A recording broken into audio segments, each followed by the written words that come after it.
The bridge of the Starbound was quiet except for the soft hum of computers and the gentle vibration of the engines. Captain Jake Morrison stood near the main viewing screen, watching the stars drift by as his ship moved through the empty space between solar systems. They were 3 months into their exploration mission, mapping new trade routes far from the busy lanes of the Galactic Council. "Captain, I'm picking up something strange," said Lieutenant Amy Rodriguez from her station at the communications console. She wore a puzzled expression as she adjusted the controls on her equipment. Morrison walked over to her station. "What kind of strange?" "It's a signal, sir. Very weak." Almost lost in the background noise, Amy's fingers moved quickly over the controls, trying to clean up the transmission. "It's not coming from any known shipping lanes or colonies." "Can you tell what it is?" Amy shook her head. "Not yet. It's in a frequency band that most species don't use anymore. Old style, like something from centuries ago." Morrison felt a small spark of curiosity. In his 15 years as a starship captain, he had learned that the most interesting discoveries often came from the things that seemed unimportant. "Keep working on it. Let me know when you have something." For the next 2 hours, Amy worked to decode the signal. The rest of the bridge crew continued their normal duties, but Morrison could see they were all listening for any news about the mystery transmission. Finally, Amy looked up with excitement in her eyes. "Captain, I think I've got it. You need to hear this." Morrison called for his senior officers to join him on the bridge. Chief Engineer Ryan Parker arrived first, wiping his hands on a cloth after working on the engines. Dr. Lisa Chun came next, still wearing her medical coat from the sick bay. Security Chief Ben Taylor was last, his hand resting on his weapon. "As always, what do we have?" Morrison asked. Amy pressed the button, and the bridge filled with a strange musical sound. It was like nothing any of them had heard before. The sound rose and fell in patterns that seemed almost like speech, but not quite. "This is the signal," Amy said. "It took me hours to figure out how to decode it. The beings who sent this don't communicate the same way we do. They use sound frequencies and harmonic patterns instead of words." "You mean it's a language?" Dr. Chun asked. "Yes, but a very different one. I had to run it through 12 different translation programs before I could make sense of it." Amy looked at her notes. "The message is a distress call. It's been broadcasting for over 200 years. Morrison felt a chill run down his spine. 200 years, and no one has answered? That's not the strange part, sir. The signal is coming from a race that calls themselves the Kithara. According to the message, they've been sending distress calls to every known civilization in the galaxy. They're asking for help, for sanctuary, for anyone who will listen." Ryan Parker scratched his head. "I've never heard of the Kithara. Are they new?" Amy shook her head. "According to their message, they've been trying to contact the Galactic Council for over 2 centuries. They say they've sent representatives, formal requests, even tried to pay for protection, but everyone ignores them." "Why?" Morrison asked. "Because they don't have anything the big powers want. No valuable minerals, no strategic locations, no military strength. The major civilizations think they're worthless." Dr. Chun looked shocked. "They're asking for help and everyone just ignores them?" "That's what the message says. The Kithara used to live on 12 worlds in the Outer Rim. They were peaceful, grew their own food, lived in harmony with their environment. Then the Vorthan Empire decided they wanted those worlds. Morrison knew about the Vorthans. They were one of the most aggressive species in the galaxy, always expanding their territory and taking what they wanted. The Vorthans took their worlds? Worse than that, sir. The Vorthans declared the Kithara worlds uninhabited. They said the Kithara weren't really intelligent life, just animals. So they had the legal right to claim the planets. But that's impossible, Ben Taylor said. If they can build ships and send messages, they're obviously intelligent, Amy nodded sadly. The Kithara tried to prove their intelligence to the Galactic Council. They sent art, music, scientific discoveries, but the Council said it wasn't enough proof. The Vorthans had already filed their claim, and changing it would be too much trouble. Morrison felt anger building in his chest. The Galactic Council was supposed to protect all intelligent life, not just the powerful species. So what happened to the Cathara? They were forced to leave their worlds. The whole population, millions of them, had to escape in whatever ships they could build. They'd been wandering space ever since, looking for somewhere safe to live. Millions of them? Dr. Chun asked. Amy looked at her notes again. Not anymore. The message says their population has dropped to just a few thousand. Their ships are old and breaking down. They don't have enough food or medical supplies. They're dying out. The bridge fell silent. Morrison looked around at his officers and saw the same expression on all their faces. Horror, anger, and sadness. Mixed together. These were good people, and the idea of an entire species being left to die was something they couldn't accept. Where are they now? Morrison asked. The signal is coming from coordinates about 6 light-years from here. They're in empty space, nowhere near any inhabited systems. Morrison made his decision without hesitation. Set course for those coordinates. Maximum speed. Sir, Ben Taylor said carefully, we should probably contact Earth Command first. Get permission. Morrison looked at his security chief. Ben, there are people dying out there. People who have been calling for help for 200 years, and everyone has ignored them. Are we going to be just like the rest of the galaxy? Ben Taylor smiled. No, sir, we're not. Good, Amy. Send a message to Earth Command. Tell them we're investigating a distress call. Ryan, I want maximum speed from those engines. Lisa, prepare the medical bay for possible casualties. As the Starbound changed course and accelerated toward the coordinates, Morrison stood at the viewing screen and watched the stars. Somewhere out there, a forgotten people were dying while the galaxy ignored their cries for help, but not anymore. The humans had heard them, and they were coming. The Starbound dropped out of faster-than-light travel at the coordinates Amy had given them. What they found made every person on the bridge stop and stare in shocked silence, spread across. The empty space in front of them was a massive fleet of ships, but these were not the sleek, powerful vessels of the major galactic powers. These ships looked like they had been cobbled together from spare parts and held together with hope. Some were clearly built from the hulls of old cargo ships. Others looked like they had been made from mining equipment or even pieces of space stations. My God, whispered Dr. Lisa Chun, how many ships are there? Amy checked her sensors. Over 300 vessels, Captain. Sizes ranging from small shuttles to converted freighters. Most of them are barely holding together. Morrison studied the fleet through the main viewer. Many of the ships had patches welded over holes in their hulls. He could see jury-rigged solar panels and communication arrays attached to the outside of vessels never meant to carry such equipment. It was clear these people had been living in space for a very long time. Are we picking up any life signs? Morrison asked. Dr. Chun looked at her medical scanners. Yes, but they're unlike anything in our databases. The readings are very faint, almost like they're not quite alive in the way we understand life. Captain, Amy said from her station, I'm getting multiple signals from the fleet. They know we're here. Morrison straightened his uniform. Open a channel. Let's see if we can talk to them. The main screen flickered and then showed the interior of one of the alien ships. The being that appeared on screen made several of the human crew step back in surprise. It looked like a walking crystal formation, about 7 feet tall, with a body that seemed to be made of living rock. Its surface sparkled with soft light, and when it moved, the light patterns changed like a slow, beautiful dance.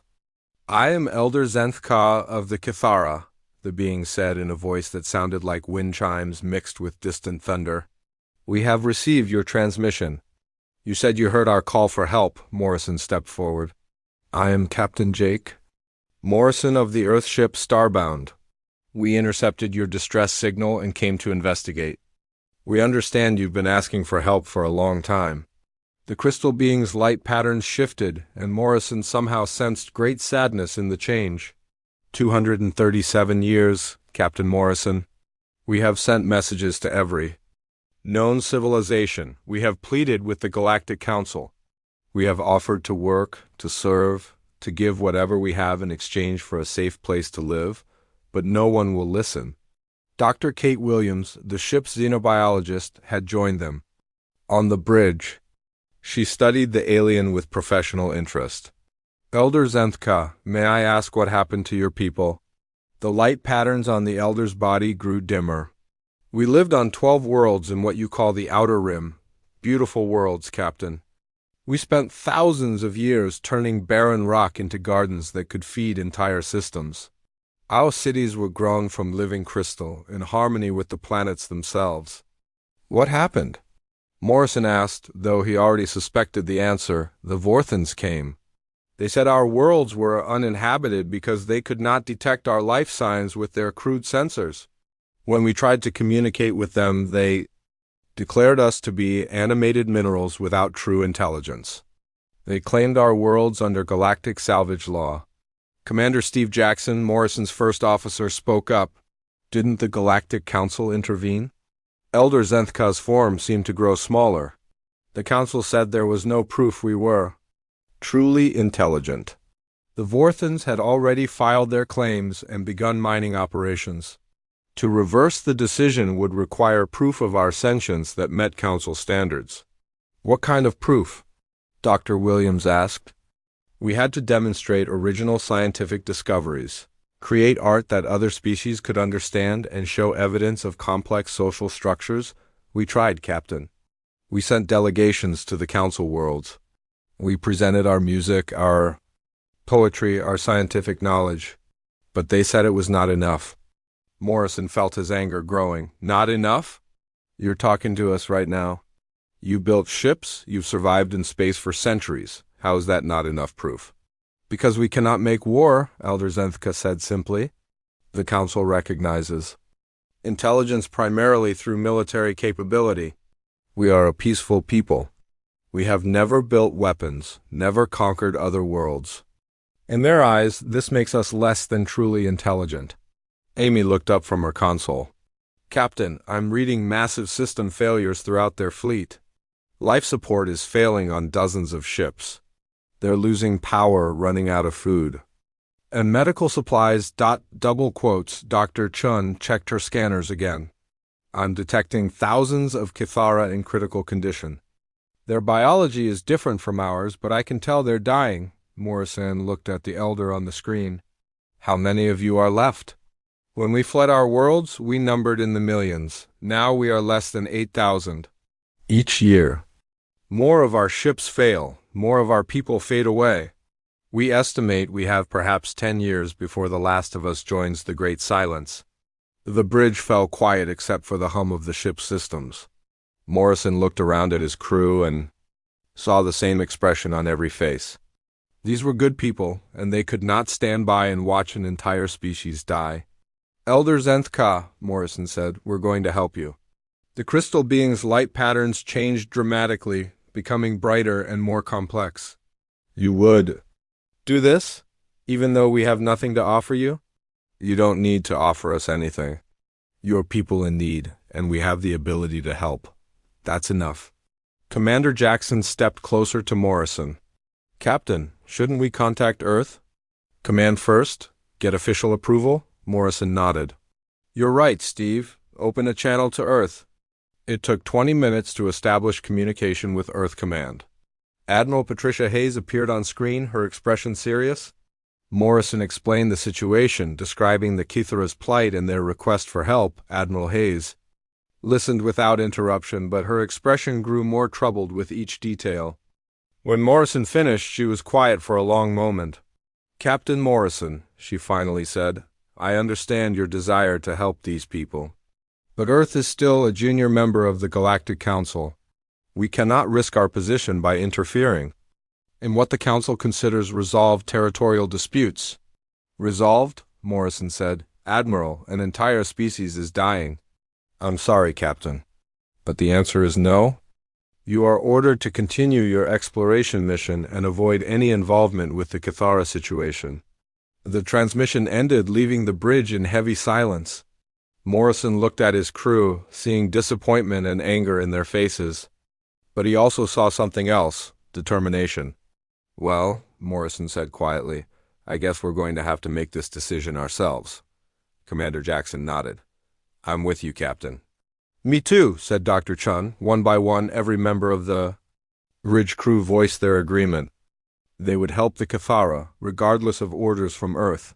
Morrison turned back to the screen where Elder Zenthka waited.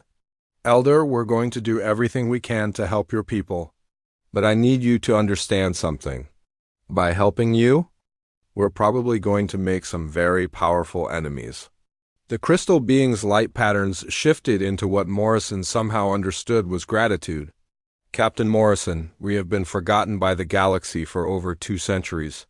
If you are willing to remember us, we will face any danger alongside you. Morrison smiled. Then let's get to work.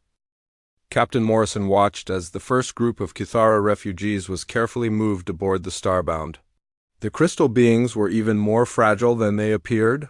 Dr. Lisa Chun had discovered that they needed very specific environmental conditions to survive, and many of them were already too weak to stand. How are they doing? Morrison asked as he visited the medical bay. Dr. Chun looked up from her scanner readings. Not good, Captain. Their biology is completely different from anything we've seen. They don't eat food the way we do. Instead, they absorb certain types of radiation and minerals directly through their skin. The problem is, their ships can't provide the right kind of energy anymore. Morrison watched as one of the Cathara, a smaller being that Elder Zenthka had introduced as a young adult, lay on a medical bed. Its crystal surface had lost most of its glow, and cracks were visible along its arms. Can we help them? Morrison asked. I think so. Our fusion reactors produce some of the radiation they need. I've been working with their healers to modify our medical equipment. But Captain, we can't save them all. There are thousands of them. And we're just one ship, Morrison nodded grimly. He had been thinking the same thing. The Starbound could maybe help a few hundred Cathara, but there were 8,000 of them spread across the failing fleet. They needed more ships, more resources, more help. That help came from an unexpected source. Captain, Amy called from the bridge, we're receiving a transmission from another Earth ship. It's the cargo vessel New Denver Captain Maria Santos. Commanding, Morrison hurried to the bridge. Captain Santos appeared on the main screen, a tough-looking woman with graying hair and determined eyes. Jake Morrison, you old fool, she said with a slight smile. I should have known you'd be the one to start a galactic incident. Morrison grinned. He and Maria had served together years ago on a deep space patrol mission. Maria, what are you doing out here? Word travels fast in the merchant fleet, Jake. There are stories going around about a human ship helping alien refugees. Most captains think it's just a rumor, but I know you well enough to believe it. Her expression grew serious. I've got a cargo hold full of medical supplies and food processors. Thought you might need them? Maria, if you help us, you could lose your trading license. Earth Command has ordered us to stay out of this. Captain Santos laughed. Jake, I've been hauling cargo through this galaxy for 20 years. I've seen how the big powers treat the little guys. If Earth Command wants to fire me for helping dying people, then maybe I don't want to work for them anymore. Over the next few hours, more ships began arriving. The research vessel Pacific Explorer, commanded by Dr. Alex Turner, came with scientific equipment and a team of xenobiologists. The mining ship Iron Mountain, led by Captain Tony Richards, brought engineering, supplies, and skilled technicians who could help repair the Cathara vessels. Captain, Commander Steve Jackson said, I'm reading 15 human ships in the area now. More are on the way. Morrison felt a mix of pride and worry. Pride that so many humans were willing to risk everything to help strangers.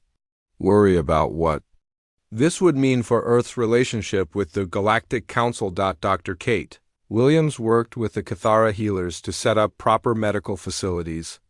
They discovered that the crystal beings had an amazing ability to heal from almost any injury if they had the right energy sources. Within days, Cathara who had been near death were glowing brightly again. It's incredible, Dr. Williams reported to Morrison. They're not just survivors. They're living libraries of knowledge. One of them, a healer named Senthvi, has been teaching me about their biological processes. Captain, they know things about energy conversion and biological engineering that could revolutionize medicine. But Morrison's attention was drawn to more immediate concerns. Amy approached him with a worried expression. Captain, we're receiving a transmission from the Galactic Council. It's Ambassador Threx of the Zentari Federation. Morrison had been expecting this. The Zentari were one of the most powerful species in the galaxy, and they took their authority very seriously. Put him on screen. Ambassador Threx appeared, a tall, thin being with gray skin and large black eyes. His voice was cold and formal. Captain Morrison, I'm calling to express the Galactic Council's concern about your unauthorized activities in this sector. Ambassador, we're providing humanitarian aid to refugees.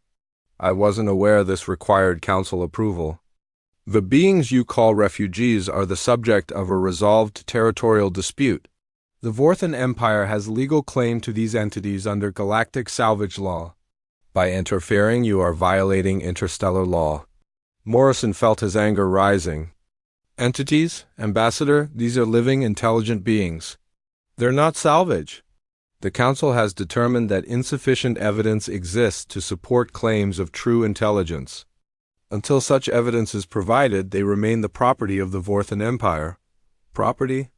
Morrison stepped closer to the screen. Ambassador, I'm looking at beings who build ships, communicate across space, and have knowledge of sciences we've never dreamed of. If that's not intelligence, then what is? Ambassador Threx's expression didn't change. Captain Morrison, you have 24 hours to cease your activities and return these entities to Vorthan custody. Failure to comply will result in sanctions against Earth and possible expulsion from the Galactic Council. The transmission ended, leaving the bridge in tense silence. Morrison looked around at his crew, seeing the same mixture of anger and determination on their faces. Well, Morrison said, I guess we know where we stand. Commander Jackson checked his tactical display. Captain, we're receiving priority messages from Earth. President Nancy Foster wants to speak with you immediately. Morrison sighed. Put her through. President Foster appeared on screen, and Morrison could see the strain on her face. Captain Morrison, I'm going to be direct. The Galactic Council is threatening to cut off all trade with Earth if we don't. Stop what you're doing. We're talking about economic disaster, the collapse of our colonial expansion, possibly even military action against Earth itself. Madam President, these people are dying. We can't just abandon them. I understand your feelings, Captain, but you're one ship. Even if you save all of them, what about the billions of humans who depend on galactic trade? What about the colonies that need Council protection? Morrison was quiet for a moment. Madam President, what kind of species are we if we only help? People when it's convenient? What kind of civilization are we building if we let fear stop us from doing what's right? President Foster's expression softened slightly. Captain, I'm not your enemy. But I have to think about all of humanity, not just the few thousand aliens you're trying to save. I understand, Madam President, but I can't abandon these people. If that means I'm acting against orders, then I accept the consequences. The transmission ended, and Morrison turned to find his crew watching him with respect and determination. Captain, Amy said urgently, I'm picking up new contacts on long-range sensors. Multiple ships, coming in fast? Morrison looked at the tactical display. Identification, Vorthan Empire War Fleet. 27 ships, including 3 heavy cruisers. They'll be here in 6 hours. Morrison felt a cold weight in his stomach. The Vorthans were coming to take their property back, and they were bringing enough firepower to destroy every ship in the refugee fleet. Signal all human ships, Morrison ordered. Tell them what's coming? Anyone who wants to leave should do so now. Commander Jackson worked at his console for several minutes, then looked up. Captain, I've got responses from all 15 ships. No one is leaving. Morrison nodded, feeling proud of his fellow humans. Then we'd better get ready for a fight. As the human ships began moving into defensive positions around the Kithara refugee fleet, Morrison realized that this was the moment everything would change. Win or lose, humanity had taken a stand. They had chosen to defend the forgotten, even. If it meant standing alone against the galaxy, the battle that was coming would determine not just the fate of the Cathara, but the kind of species humanity would become. The Vorthan War fleet dropped out of faster-than-light travel exactly 6 hours after Amy had detected them.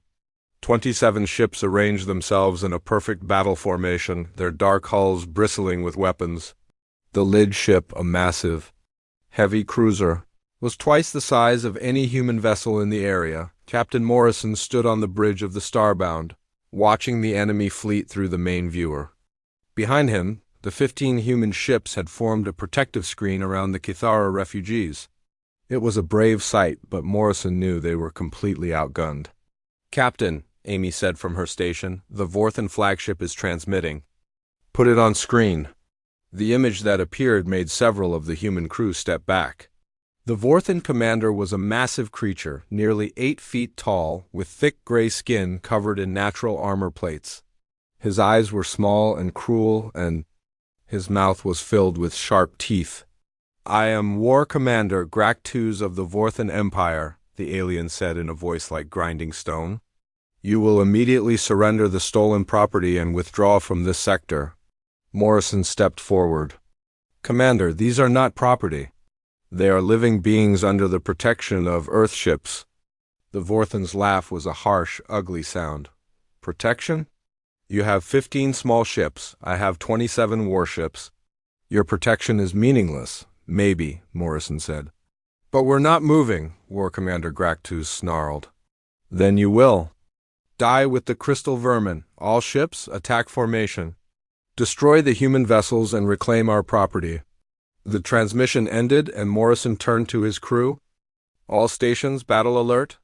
Signal the fleet to implement Defensive Plan Alpha." What happened next surprised everyone, including Morrison himself. As the Vorthan ships moved forward to attack, the human vessels didn't fight like a traditional fleet. Instead, they scattered in all directions, using the refugee ships as cover and moving in patterns that seemed random but were actually carefully planned. The Starbound dove below the main plane of battle, using its sensors to coordinate the other ships. Captain Santos in the New Denver led 3 cargo vessels in a weaving pattern that confused the Vorthan targeting systems. The mining ship Iron Mountain used its industrial cutting beams as weapons, slicing through the hull of a Vorthan destroyer. "Captain," Commander Jackson called out, "the Vorthans are trying to target the refugee ships." Morrison saw it too. Several Vorthan vessels were moving toward the helpless Cathara fleet, planning to destroy them if they couldn't capture them. "Amy, signal all ships. New plan. We protect the refugees at all costs." The human ships moved with desperate courage, throwing themselves between the Vorthan weapons and the crystal beings they had sworn to protect. The cargo ship Denver took a direct hit to its engines while shielding a group of Cathara families. The research vessel Pacific Explorer used its scientific equipment to jam Vorthan sensors, buying time for the refugees to escape. But the humans were learning something important. The Vorthan fleet was powerful, but it was also slow and predictable. The human ships were smaller and faster, able to dart in and out of the battle like angry wasps around a bear. "Captain," Dr. Kate Williams called from the science station, "I'm reading something strange. The Cathara ships are doing something to the space around us." Morrison looked at the tactical display. The refugee fleet had arranged itself in a complex pattern, and their ships were glowing brighter than he had ever seen them. "What are they doing?" Elder Zenfka's voice came over the communication system. "Captain Morrison, we are using our knowledge of space-time manipulation to create a gravity distortion field. It will make this region of space very dangerous for large ships." Suddenly, the battle changed. The massive Vorthan cruisers found themselves caught in shifting gravity wells that pulled them in unexpected directions.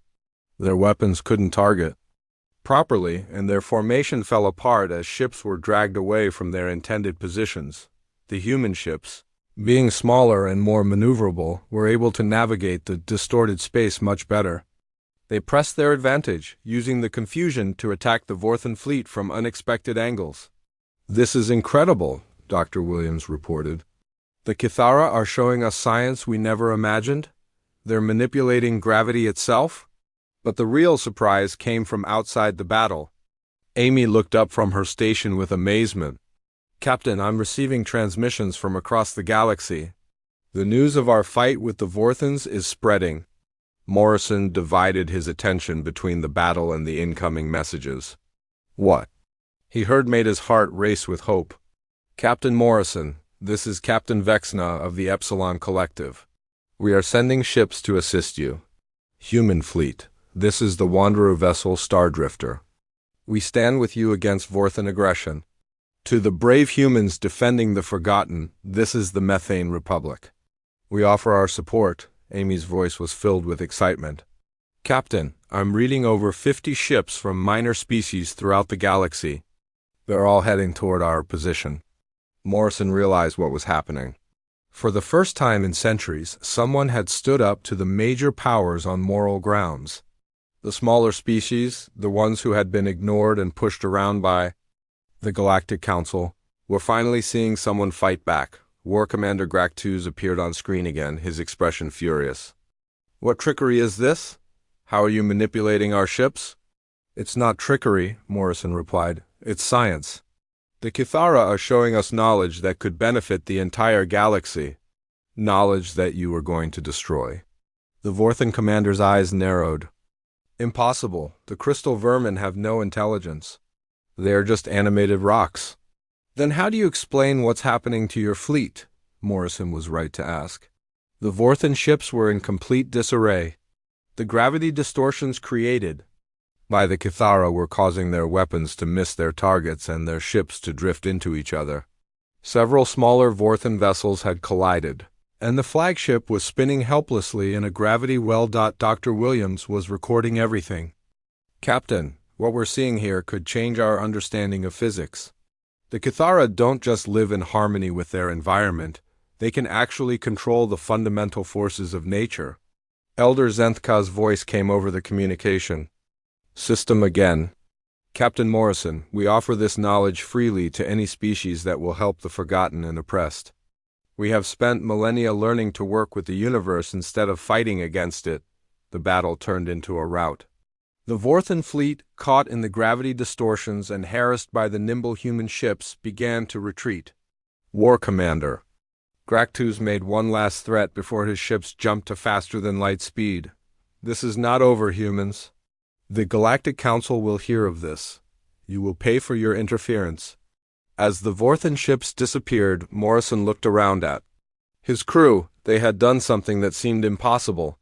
15 human ships had defeated a Vorthan war fleet and saved the Kithara refugees, but more importantly, they had shown the galaxy that someone was willing to stand up for the forgotten and oppressed. The messages were still coming in from minor species across the galaxy, offering support and asking to join the fight. Commander Jackson looked at the tactical display, which now showed dozens of ships from various species approaching their position. "Captain, what do we do now?" Morrison thought about the question. They had started this as a simple rescue mission, but it had become something much bigger. They had accidentally started a revolution. "Now," Morrison said, "we show the galaxy what happens when someone finally remembers that all life has value." The first ships from the Epsilon Collective arrived an hour later, followed by vessels from the Wanderer Fleet and the Methane Republic. Each ship brought more refugees, more stories of oppression by the major powers, and more determination to fight. For change, the Battle of the Forgotten Nebula, as it would later be called, was over. But the real fight was just beginning. 3 months after the Battle of the Forgotten Nebula, Captain Morrison found himself standing in the Great Hall of the Galactic Council on the planet Zentara Prime. The massive chamber was filled with representatives from hundreds of species. But the atmosphere was unlike anything the Council had seen in centuries. For the first time in galactic history, the major powers were being challenged not by military force, but by moral authority. The minor species that had once been ignored were now speaking with one voice. demanding justice for the Kithara and protection for all forgotten peoples. Morrison wore his dress uniform, standing beside Elder Zenthka at the center of the chamber. The crystal being's light patterns were calm and steady, but Morrison could sense the importance of this moment. Everything they had fought for would be decided here, Ambassador. Threx of the Zentari Federation stood at the prosecution platform, his gray face showing anger and frustration. The Council must not allow this illegal action to stand. The humans violated established law and attacked a legitimate Vorthan operation. Elder Zenthka stepped forward, his voice carrying clearly through the chamber's translation systems. Honored Council members, I ask permission to present evidence of my people's intelligence and the illegal seizure of our worlds. A murmur went through the chamber. This was the first time in over 2 centuries that a Kithara had been allowed to speak before the Council speaker. An ancient being from the oldest species in the galaxy nodded slowly. Elder Zenthka, you may present your evidence. What followed changed everything. Elder Zenthka began to sing. The sound that filled the chamber was unlike anything most of the representatives had ever heard. It was not just music, but a complex mathematical equation expressed in harmonics.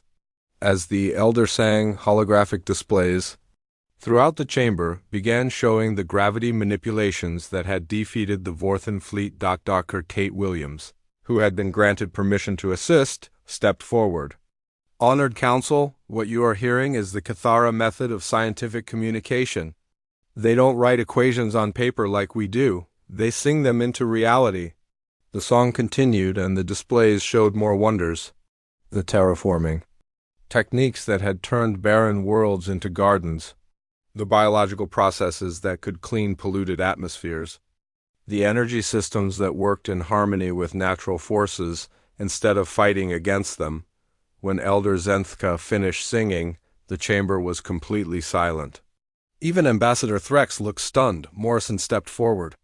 Honored Council, the Kithara possess knowledge that could benefit every species in the galaxy.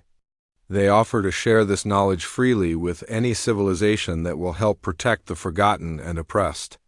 A representative from the Epsilon Collective stood up. We have seen human ships risk their lives to defend strangers. We have seen the Kithara offer their most precious knowledge to help others. Where were the great powers when the weak needed protection? More voices joined in. The Wanderer fleet spoke about being denied docking rights at council stations. The Methane Republic told of having their trade routes ignored. Dozens of minor species shared their stories of being overlooked and dismissed by the major civilizations. War Commander Graktus of the Vorthan Empire stood to defend his actions. The Kithara worlds contained valuable minerals. Under galactic law, uninhabited planets are available for development. Elder Zenthka's light patterns shifted to show sadness. Commander, our people were living on those worlds for thousands of years. We tried to communicate with you, but you destroyed our communication arrays and declared us to be geological formations. Dr. Williams activated a holographic projector. I've analyzed the Vorthan survey records. Their sensors were specifically calibrated to ignore silicon-based life forms. They knew the Kithara were there, but chose not to recognize them as intelligent because it was more profitable to claim empty worlds. The evidence was overwhelming. The Vorthan Empire had knowingly displaced an intelligent species, and the Galactic Council had allowed it to happen because the Kithara had no political or military power. Morrison looked around the chamber and saw the mood shifting. Even some representatives from the major powers looked uncomfortable with what they were hearing. Admiral Rachel Torres, who had come from Earth to support Morrison, stood up. The human government proposes the creation of the Charter of Forgotten Voices. This document would establish protection for displaced species and create humanitarian corridors throughout the galaxy. The debate that followed lasted 3 days. The major powers argued that changing the laws would create chaos. The minor species demanded justice for centuries of neglect. Through it all, Elder Zenthka and the other Kithara representatives shared more of their knowledge, showing what could be achieved when species worked together instead of fighting. On the 3rd day, something unexpected happened. Captain Maria Santos, who had brought the first relief supplies to the Cathara, entered the chamber with a group of human civilians. "Honored Council," she said, "we represent the Merchant Fleet Alliance. We've been talking with species throughout the galaxy, and we have an announcement. We're establishing the humanitarian fleet dedicated to protecting refugees and displaced peoples everywhere." Morrison watched with pride as Santos presented their plan. Human ships, supported by vessels from dozens of minor species, would patrol the galaxy looking for those in need. They would provide medical aid, food, transportation, and protection to anyone who needed help. The council speaker called for a vote on the Charter of Forgotten Voices. When the results appeared on the chamber's displays, Morrison felt tears in his eyes. It had passed by a narrow margin, with several major powers abstaining rather than voting against it. Elder Zenthka's light patterns shifted to what Morrison had learned was pure joy. "Captain Morrison, your species has given us something we thought we had lost forever: hope." 6 months later, Morrison stood on the bridge of the Starbound as it approached New Cathara, the first world granted to the refugees under the new charter. The planet below was already changing as the Cathara worked their terraforming magic. What had been a barren, rocky world was now showing patches of green as the first gardens began to grow. "It's beautiful," Dr. Kate Williams said from the science station. "In just 6 months, they've turned a dead world into something that could support millions of people." Morrison nodded. The Cathara had not just found a new home. They had become the galaxy's greatest allies in healing damaged worlds and creating new ones. Their knowledge was being shared with hundreds of species, leading to a new age of cooperation and growth. Commander Steve Jackson looked up from his station. "Captain, we're receiving a priority message from the humanitarian fleet. There's a distress call from the Outer Rim. A species called the Benthic are being forced from their ocean worlds by mining operations." Morrison smiled. "Set course for the Outer Rim, maximum speed." As the Starbound turned toward its new mission, Morrison thought about how much had changed. The galaxy was still far from perfect, but it was better. The forgotten were being remembered. The weak were being protected. And humanity had found its place in the galaxy not as conquerors or traitors, but as the defenders of those who could not defend themselves. On the surface of New Cathara below, crystal cities were growing from the living rock, their light visible even from space. In those cities, human and Cathara children played together in gardens that sang with harmony.